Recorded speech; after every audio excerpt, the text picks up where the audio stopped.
আজিৰ এই ভিডিঅ'ত ইণ্ডিয়ান হিষ্ট্ৰীৰ আন কেইটামান কুৱেশ্যন তোমালোকৰ বাবে লৈ আহিছোঁ। এই কুৱেশ্যন কেইটা সকলো ধৰণৰ কম্পিটিটিভ এক্সামৰ কাৰণে বহুত বেছি ইম্পৰ্টেণ্ট হয়। তোমালোকে ভিডিঅ'টো মনোযোগেৰে শেষলৈকে চাই থাকিবা। ফাৰ্ষ্ট কুৱেশ্যনটো আছিল যে Harappan weapons were made of which metal, অৰ্থাৎ হৰপ্পা অস্ত্ৰ কোনটো ধাতুৰে তৈয়াৰ কৰা হৈছিল সুধিছে। অপশ্যন চোৱা, এত আছিলে stone, option B copper, option number C bronze আৰু অপশ্যন নম্বৰ ডিত দিছিলে অল অফ দ্য এভভ। ঠিক আছে, আমাক সুধিছে হৰপ্পা অস্ত্ৰ কোনটো ধাতুৰে তৈয়াৰ কৰা হৈছিল। ঠিক আছে, এতিয়া অপশ্যনবোৰ চোৱা আৰু কোনটো আনচাৰ কাৰেক্ট হ'ব তোমালোকে আমাক কমেণ্ট ছেকশ্যনত জনোৱা। ইয়াৰে কাৰেক্ট যিটো আনচাৰ সেয়া হ'ব অপশ্যন নম্বৰ ডিত থকাটো অল অফ দ্য এভভ। ঠিক আছে, হৰপ্পা সভ্যতাৰ অস্ত্ৰসমূহ ষ্ট'ন অৰ্থাৎ শিল, কপাৰ আৰু লগতে ব্ৰঞ্জ আদিৰে কি কৰা হৈছিল, তৈয়াৰ কৰা হৈছিলে। ঠিক আছে, গতিকে অপশ্যন নম্বৰ ডিটো হ'ব কাৰেক্ট আনচাৰ। এতিয়া নেক্সট কুৱেশ্যনটো তোমালোকে চোৱাচোন। কুৱেশ্যনটি আছিল which Gupta king earned the title of Mahendraditya. ঠিক আছে, কি কৈছে, which Gupta king earned the title of Mahendraditya, কোন গুপ্ত ৰজাই মহেন্দ্ৰাদিত্য উপাধিটো অৰ্জন কৰিছিল সুধিছে। অপশ্যন এত আছিলে Kumaragupta, option B Samudragupta, option C Chandragupta 1 আৰু অপশ্যন নম্বৰ ডিত দিছিলে স্কন্দগুপ্ত। এই চাৰিটা অপশ্যনৰ ভিতৰত কাৰেক্ট আনচাৰ কোনটো হ'ব মানে কমেণ্ট ছেকশ্যনত জনোৱাচোন। অপশ্যন কেইটাৰ ভিতৰত কাৰেক্ট যিটো আনচাৰ সেয়া হ'ব অপশ্যন নম্বৰ এত থকাটো কুমাৰগুপ্ত। ঠিক আছে, গুপ্ত বংশৰ তেওঁ এজন অন্যতম তথাপি ৰজা আছিলে কুমাৰগুপ্ত। তেওঁক মহেন্দ্ৰাদিত্য উপাধি তেওঁ কি কৰিছিল, অৰ্জন কৰিছিলে। ঠিক আছে, গতিকে অপশ্যন নম্বৰ এইটো হ'ব এই কুৱেশ্যনটিৰ কাৰেক্ট আনচাৰ। এতিয়া চোৱা নেক্সট কুৱেশ্যনটো তোমালোকে। কুৱেশ্যনটো আছিল হু ৰোট দ্য বুক মৃচ্ছকটিকা। এই যিখন বুক আছে এই বুকখন কোনে লিখিছিলে সুধিছে। অপশ্যনবোৰ তোমালোকে চোৱাচোন। অপশ্যন এ আছিলে হৰিখান, option B Shudraka, option C Kalidas আৰু অপশ্যন নম্বৰ ডিত দিছিলে কুমাৰগুপ্ত। এই অপশ্যনবোৰৰ ভিতৰত কাৰেক্ট আনচাৰ কোনটো হ'ব তোমালোকে আমাক কমেণ্ট ছেকশ্যনত জনোৱা। অপশ্যনবোৰৰ ভিতৰত কাৰেক্ট যিটো আনচাৰ সেয়া হ'ব অপশ্যন নম্বৰ বিত থকাটো শূদ্ৰক। ঠিক আছে, মৃচ্ছকটিকা মানে হৈছে মাটিৰ সৰু গাড়ী। এইখন আছিল এখন সংস্কৃত সাহিত্যৰ জনপ্ৰিয় এখন ধ্ৰুপদী নাট। ঠিক আছে, মহাকবি শূদ্ৰকে এই কিতাপখন লিখিছিলে। গতিকে অপশ্যন নম্বৰ বিটো হ'ব এই কুৱেশ্যনটিৰ কাৰেক্ট আনচাৰ। নেক্সট কুৱেশ্যনটো চাওঁ। কুৱেশ্যনটো আছিল ৰাষ্ট্ৰৰংগিনীৰ ভাষা কি আছিল। ঠিক আছে, ৰাষ্ট্ৰৰংগিনীৰ ভাষা কি আছিল জনাৰ আগতে এইখন কি জানিব লাগিব। ৰাষ্ট্ৰৰংগিনী হৈছে এখন পুথি। ৰাষ্ট্ৰৰংগিনী এখন কি হয়, এখন হৈছে এখন পুথি। ঠিক আছে, এই পুথিখনৰ ভাষা কি আছিলে সুধিছে। ঠিক আছে, গতিকে তোমালোকে অপশ্যনবোৰ চোৱা। পাৰ্চী আছিলে, পালি আছিলে, প্ৰাকৃত আছিলে আৰু সংস্কৃত আছিলে। নিশ্চয় জানাই কাৰেক্ট আনচাৰ কোনটো হ'ব, সংস্কৃত হ'ব। ঠিক আছে, ৰাষ্ট্ৰৰংগিনী হ'ল কাশ্মীৰৰ ইতিহাস ভিত্তিক এখন বিখ্যাত গ্ৰন্থ। আৰু ৰাষ্ট্ৰৰংগিনীৰ ৰচক কোন, তেনেকৈও কুৱেশ্যনটো কেতিয়াবা দিয়ে। ৰাষ্ট্ৰৰংগিনীৰ ৰচক কোন। ঠিক আছে, বহুত বেছি ইম্পৰ্টেণ্ট হয় এই কুৱেশ্যনটো। ৰাষ্ট্ৰৰংগিনীৰ ৰচক কোন, ৰচক হৈছে কলহন। ঠিক আছে, ৰচক কি হ'ব, কলহন হ'ব। গতিকে অপশ্যন নম্বৰ ডিটো হ'ব এই কুৱেশ্যনটিৰ কাৰেক্ট আনচাৰ। এতিয়া নেক্সট কুৱেশ্যনটো তোমালোকে চোৱা। কুৱেশ্যনটি আছিল who discover the palaeolithic tools in India. ভাৰতত পুৰাপথৰ সঁজুলি কোনে আৱিষ্কাৰ কৰিছিল সুধিছে। অপশ্যন এত আছিলে ৰবাৰ্ট ব্ৰুচফুট, অপশ্যন বিত আছিলে ৰিজলি, অপশ্যন চিত আছিলে R.D. সাহানী, অপশ্যন নম্বৰ ডিত আছিলে ৰবাৰ্ট ক্লাইভ। আমাক কি সুধিছে, ভাৰতত পুৰাপথৰ যুগৰ সঁজুলি কোনে আৱিষ্কাৰ কৰিছিল সেয়া সুধিছে। পুৰাপথৰ যুগৰ সঁজুলি কোনে আৱিষ্কাৰ কৰিছিল সেয়া সুধিছে। এতিয়া অপশ্যনবোৰ তোমালোকে চোৱাচোন। এই অপশ্যনবোৰৰ ভিতৰত কাৰেক্ট আনচাৰ কোনটো হ'ব কমেণ্ট কৰা। অপশ্যনবোৰৰ ভিতৰত কাৰেক্ট আনচাৰ অপশ্যন নম্বৰ এইটো হ'ব। 1863 চনত ব্ৰিটিছ ভূতত্ত্ববিদ ৰবাৰ্ট ব্ৰুচফুটে মাদ্ৰাজৰ ওচৰৰ পল্লভৰম নামৰ এখন ঠাই আছে, সেই ঠাইখনত ভাৰতৰ প্ৰথমটো পুৰাপথৰ যুগৰ সঁজুলি, ঠিক আছে, এটা পাথৰৰ হাত কুঠাৰ তেওঁ আৱিষ্কাৰ কৰিছিলে। ঠিক আছে, আৰু সেইকাৰণে তেওঁক ভাৰতীয় প্ৰাগ ঐতিহাসিক ইতিহাসৰ পিতৃ বুলিও জনা যায়। গতিকে ভাৰতত পুৰাপথৰ যুগৰ সঁজুলি কোনে আৱিষ্কাৰ কৰিছিল, ৰবাৰ্ট ব্ৰুচফুটে আৱিষ্কাৰ কৰিছিলে। এতিয়া চোৱা নেক্সট কুৱেশ্যনটো। কুৱেশ্যনটো আছিল during whose region was the first Buddhist code organized. ঠিক আছে, ইয়াতে কৈছে কাৰ ৰাজত্বকালত প্ৰথম বৌদ্ধ সংহিতা সংগঠিত হৈছিল সুধিছে। অপশ্যন এত আছিলে অশোক, অপশ্যন বিত আছিলে কালাশোক, অপশ্যন চিত আছিলে কনিষ্ক আৰু অপশ্যন নম্বৰ ডিত দিছিলে অজাতশত্ৰু। আমাক সুধিছে কাৰ ৰাজত্বকালত প্ৰথম বৈদ্য সংহিতা সংগঠিত হৈছিলে সুধিছে। গতিকে অপশ্যনবোৰ চোৱা আৰু যদিহে জানা আনচাৰটো কমেণ্ট ছেকশ্যনত কমেণ্ট কৰি জনোৱা।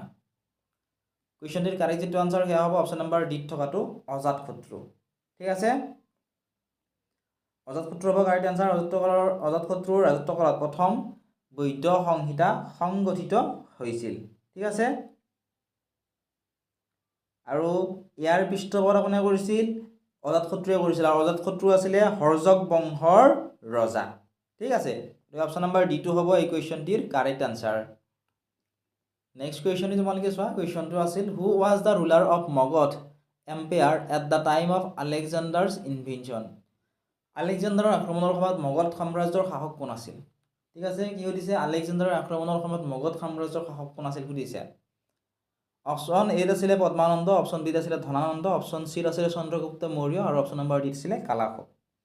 আমাক সুধিছে আলেকজেণ্ডাৰৰ আক্ৰমণৰ সময়ত মগধ সাম্ৰাজ্যৰ শাসক কোন আছিলে? কাৰেক্ট এনচাৰটো হ'ব অপশ্যন নম্বৰ বিত থকাটো ধনানন্দ। ঠিক আছে, আলেকজেণ্ডাৰে যেতিয়া ভাৰত আক্ৰমণ কৰিছিল সেই সময়ত মগধ সাম্ৰাজ্যত নন্দ বংশৰ শাসন চলি আছিল। ঠিক আছে, আৰু সেই সময়ত নন্দ বংশৰ শেষৰজন শাসক আছিলে ধনানন্দ। ঠিক আছে, গতিকে আলেকজেণ্ডাৰৰ আক্ৰমণৰ সময়ত মগধ সাম্ৰাজ্যৰ শাসক কোন আছিল যিহেতু সুধিছে, ধনানন্দই আছিল। অপশ্যন বি কাৰেক্ট এনচাৰ হ'ব। আশা কৰিছোঁ ধুনীয়াকৈ তোমালোকে বুজি পালা। এতিয়া চোৱা তোমালোকে নেক্সট কুৱেশ্যনটো। এই কুৱেশ্যনটো বহুত বেছি ইম্পৰ্টেণ্ট কুৱেশ্যন হয়, তোমালোকে এইটো নোট কৰি ল'বা। ঠিক আছে, এইটো প্ৰায়ে পৰীক্ষাত আহি থাকে। Which Gupta ruler is called the Napoleon of India. কোনজন গুপ্ত শাসক ভাৰতৰ নেপোলিয়ন বুলি কোৱা হয়? এইটো কুৱেশ্যন ইম্পৰ্টেণ্ট হয়। ঠিক আছে, অপশ্যন চোৱা। এত আছিলে চন্দ্ৰগুপ্ত 1 অৰ্থাৎ চন্দ্ৰগুপ্ত প্ৰথম, অপশ্যন বিত আছিলে সমুদ্ৰগুপ্ত, অপশ্যন নম্বৰ চিত আছিলে চন্দ্ৰগুপ্ত 2, চন্দ্ৰগুপ্ত দ্বিতীয়, অপশ্যন নম্বৰ ডিত আছিলে কুমাৰগুপ্ত।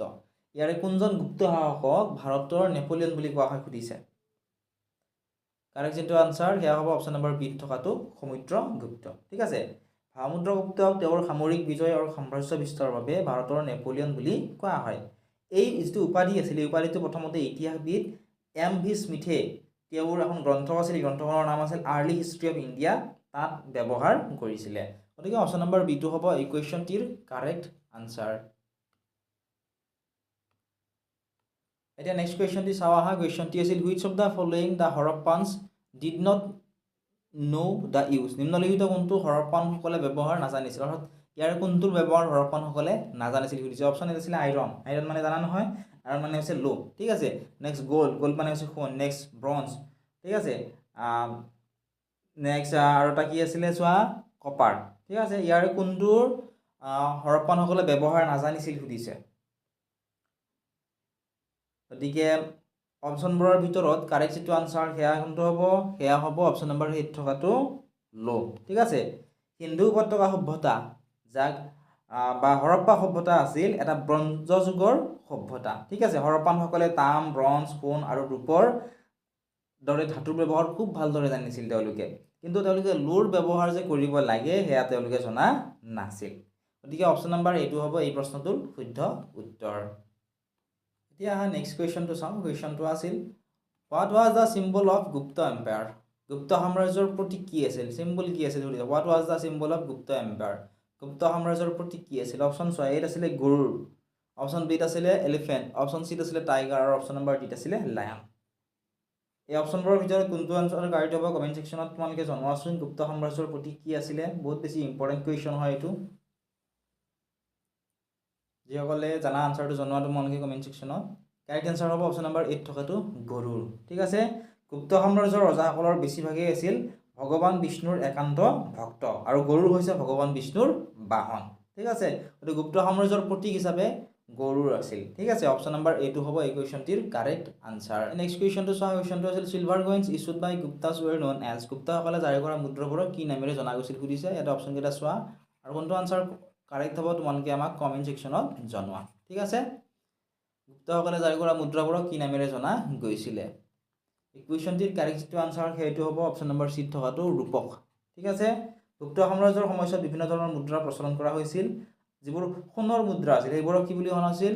দিনাৰা বুলি জনা গৈছিল। ঠিক আছে, যিবোৰ সোণৰ মুদ্ৰা আছিল সেইবোৰক দিনাৰা বুলি জনা গৈছিল, আৰু যিবোৰ ৰূপৰ মুদ্ৰা আছিল সেইবোৰক ৰূপক নামেৰে জনা গৈছিল বা ৰূপকা নামেৰে জনা গৈছিল। ঠিক আছে, গতিকে অপশ্যন নম্বৰ C2 হ'ব এই কুৱেশ্যনটিৰ কাৰেক্ট আনচাৰ এতিয়া তোমালোকে নেক্সট কুৱেশ্যনটো চোৱা কুৱেশ্যনটো আছিল যে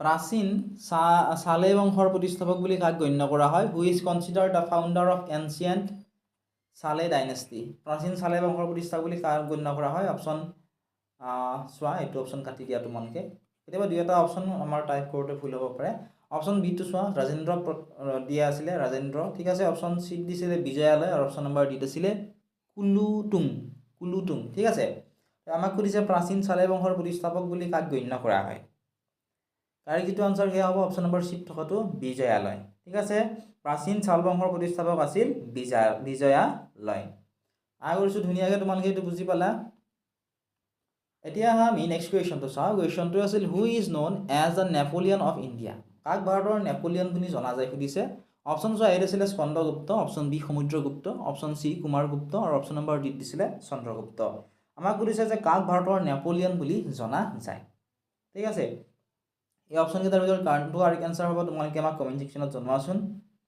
কাৰেক্ট এনচাৰটো কমেণ্ট কৰিবা তোমালোকক আমি ইয়াৰ এনচাৰটো গৈ নিদিওঁ ঠিক আছে আৰু যদিহে তোমালোকক ইয়াৰ পিডিএফটো লাগে তেতিয়াহ'লে তোমালোকে ডেছক্ৰিপশ্যনত আমাৰ এটা এপৰ লিংক পাবা এই এপটো তোমালোকে ডাউনলোড কৰি লোৱা এপত তোমালোকে ইয়াৰ পিডিএফসমূহৰ লগতে যিবিলাক PYQ আছে PYQ বিলাক তোমালোকে একেবাৰে ফ্ৰীত পাবা ঠিক আছে আৰু যদি তোমালোকে অনলাইন ক্লাছ কৰিব বিচৰা অনলি 299 rupees পে কৰিব লাগিব তাত 1 ইয়াৰৰ তোমালোকৰ ভ্যালিডিটি থাকিব ঠিক আছে তাত তোমালোকে 25,000 প্লাস MCQ তোমালোকে তাত পাবা 1000 প্লাস PDF তোমালোকে তাত পাবা daily important notes MCQ maths reasoning গোটেইখিনি তাত তোমালোক কভাৰ কৰি দিয়া হ'ব মাত্ৰ 299 টকা এতিয়া ডেছক্ৰিপশ্যনত দিয়া লিংকত ক্লিক কৰা আৰু আমাৰ এপটো ডাউনলোড কৰি লোৱা